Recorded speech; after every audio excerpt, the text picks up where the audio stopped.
પીપળી ગામ સ્થિત વીજ સબસ્ટેશનમાં લાગી આવી આગ અંતે કાબૂમાં આવી છે। મોડી રાત્રે આશરે 1 વાગ્યાની આસપાસ આગ પર સંપૂર્ણ રીતે કાબુ મેળવાયો। માહિતી મુજબ આગ બુઝાવવા માટે 4 ફાયર ફાઇટર ટીમોએ લગભગ 6 કલાક સુધી સતત પ્રયત્નો કર્યા। આગ એટલી વિકરાળ હતી કે આખા વિસ્તારમાં ધુમાડાના વાદળો છવાઈ ગયા।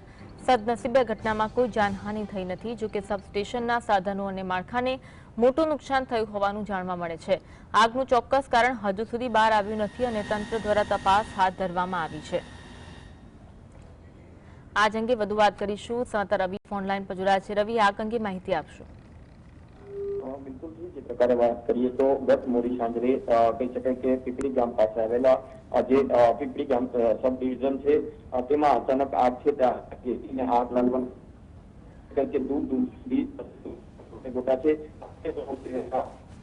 મોરબી ફાયર ફાઇટર ટીમ છે તે તાત્કાલિક ઘટના સ્થળે પહોંચી હતી। ત્યારબાદ મેજર કોલ છે તે જાહેર મદદ લેવામાં આવી હતી। 4 જેટલા જે ફાયર ફાઇટરો છે તે સતત આગ ઉપર કાબુ મેળવવાનો પ્રયત્ન